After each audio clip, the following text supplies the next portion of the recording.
DJ Saroj को नाही चौक अमाटोल। डीजे सरोज को नाही चौक अमाटोल।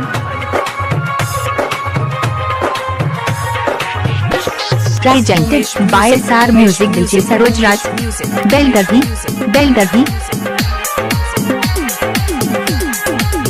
गजब के रूप छौगे चढ़ल जवानी, उठ के उठल लिया से चुए छौ पानी। चैत के महीना लागो गरमी बेसी, लहंगा में तोरा लगा देबो एसी। लहंगा में तोरा लगा देबो एसी। गजब के रूप छौगे चढ़ल जवानी, उठ के उठल लिया से चुए छौ पानी। चैत के महीना लागो गरमी बेसी, लहंगा में तोरा लगा देबो एसी। लहंगा में तोरा लगा देबो एसी। डीजे सरोज को नाही चौक अमाटोल। डीजे सरोज। नाम क्या है आपका? इलाका किसी का भी हो धमाका तो डीजे सरोज राज का ही होगा। बेलगढ़ी।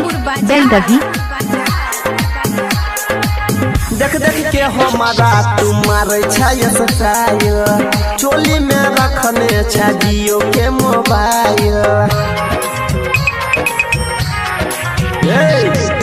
देख देख के हमारा तुम्हारे छाया सताय, चोली में रखने छा जियो के मोबाइल। हिप्पी हिला के लगैले बेजान गे, तोरे में अटकल छौ बुढ़वा के परान गे। चोली में तोरा लगा देबो एसी। लहंगा में तोरा लगा देबो एसी।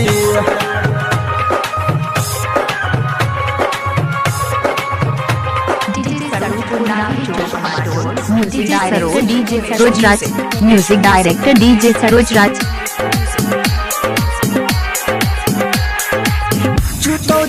टप चोली से पसेना, राइटर पंकज डोला दे तो बेना।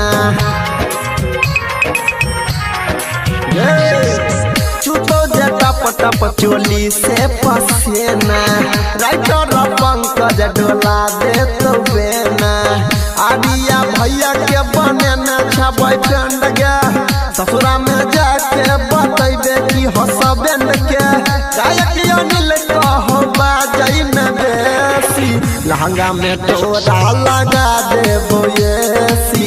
लहंगा में तोरा लगा देबो एसी। गजब के रूप छौगे चढ़ल जवानी, उठ के उठल लिया से चुए छौ पानी। चैत के महीना लागो गरमी बेसी, लहंगा में तोरा लगा देबो एसी। चोली डीजे सरोज को नाही चौक अमाटोल। डीजे सरोज।